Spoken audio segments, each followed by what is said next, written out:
Susan sat cross-legged in the cargo bay of the Meridian Venture, her helmet resting on a supply crate before her. The brush in her hand moved with careful precision, tracing delicate lines of crimson across the matte black surface.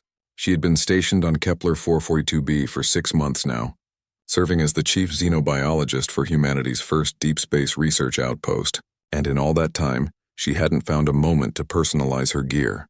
Today, finally, she had. The design was intricate, a phoenix rising from flames, its wings spread wide across both sides of the helmet.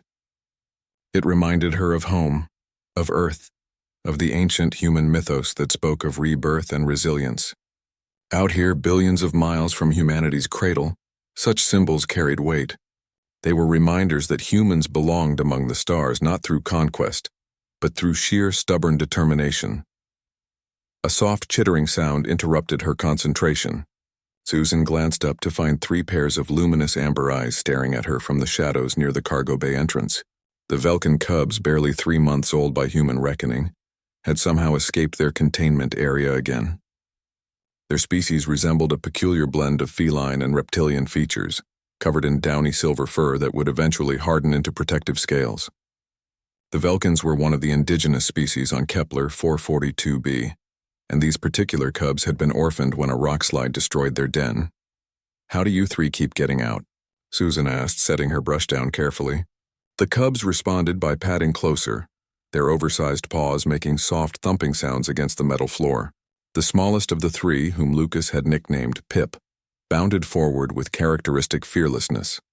Lucas Martinez, the outpost's chief engineer, had warned Susan about the cubs' curiosity. "They're problem solvers," he had said just yesterday, his dark eyes twinkling with amusement. "Give them a locked door in 15 minutes and they'll figure it out. It's actually concerning from a security standpoint." Susan smiled at the memory. Lucas had a gift for understatement. The Velkins weren't just problem solvers.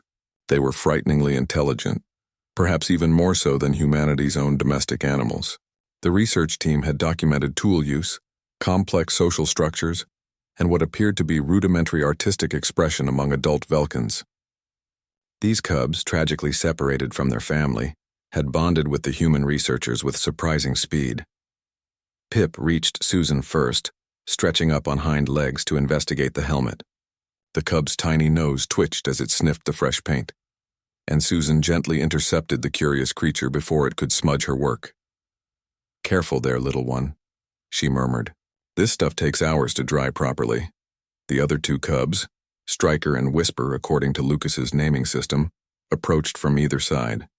Striker, the boldest of the trio, chirped insistently and patted at the paint tray with one paw.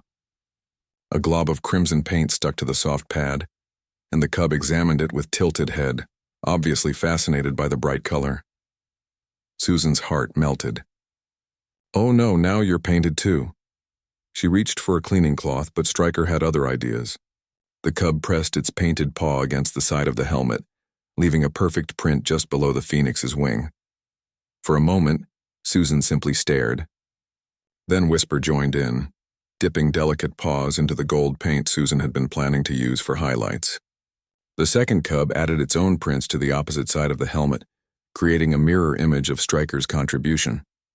Pip, not to be outdone, stamped tiny silver prints from the white paint along the helmet's crest. Hey, wait!" Susan started but stopped herself.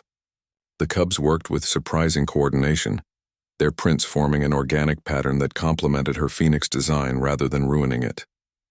They weren't vandalizing. They were collaborating. What in the name of Newton's laws is happening here? Lucas's voice carried from the cargo bay entrance. He stood there in his grease-stained jumpsuit, tablet tucked under one arm, staring at the scene with wide eyes. Susan looked up at him, then back at the cubs, then at her helmet. "I think they're helping?" Lucas approached slowly, careful not to startle the cubs. His engineer's mind was already analyzing the pattern they'd created. "That's not random," he said quietly. "Look at the spacing, the symmetry. They're following the flow of your design." He was right. The paw prints didn't clash with Susan's phoenix. They enhanced it, creating a sense of movement and life that her careful brushwork alone hadn't achieved. The crimson and gold prints looked like sparks trailing from the phoenix's wings, while the silver prints along the crest resembled stars. This is remarkable, Lucas continued, kneeling beside Susan. We knew they had spatial reasoning skills, but this suggests aesthetic appreciation. They're not just marking territory. They're creating. Pip chirped and pressed another print onto the helmet, this time more deliberately, almost thoughtfully. The cub studied its work, tilted its head, and added a second print at a complementary angle. Susan felt tears prickling her eyes, though she couldn't entirely explain why. Perhaps it was the beauty of the unexpected collaboration. Perhaps it was the profound reminder that intelligence and creativity weren't uniquely human traits. Or perhaps it was simply the joy of connection, of bridging the vast evolutionary gulf between species through something as universal as art. You know what this means, right? Lucas said softly. We can't just keep them in containment anymore. They need enrichment, stimulation. They need to be treated as the sentient beings they clearly are. Susan nodded, watching as the three cubs finished their additions to her helmet. When they stepped back almost in unison, they looked at their work with obvious satisfaction. Stryker chirped again, a sound that remarkably resembled approval. I think we just made first contact, Susan whispered. Not with the adult Velkans, but with the next generation. And they chose art as their language. Lucas reached out and gently stroked Whisper's downy head. The cub leaned into his touch, purring, a sound that rumbled with contentment. Humanity's been leaving its mark across the galaxy for decades, he said. Footprints on alien moons, flags on distant planets, monuments to our reach. But maybe the real breakthrough isn't about us marking the universe. Maybe it's about letting the universe mark us back. Susan picked up her helmet, now adorned with both human and Velkan artistry. The phoenix still soared across its surface, but now it flew through a constellation of paw prints, each one a tiny testament to cooperation, to mutual respect, to the possibility that humanity's place among the stars wasn't as conquerors or even explorers, but as partners. This is what HFY really means, Susan said, turning the helmet to catch the light.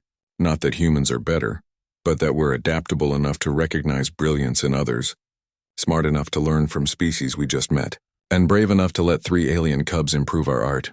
Lucas grinned. You're never going to wear another helmet, are you? Are you kidding?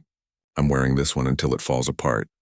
Susan set the helmet back on its crate to dry properly, and then I'm donating it to the Interspecies Cultural Exchange Museum with a full account of how it was made. Let humanity remember that our greatest strength isn't our technology or our tenacity. It's our ability to create something beautiful together with beings we just learned exist. The cubs, perhaps sensing the significance of the moment, curled up together near the helmet, their painted paws leaving multicolored prints on the cargo bay floor. Those prints would fade, but the message they carried wouldn't. In the vast, cold expanse of space, humanity had found something precious.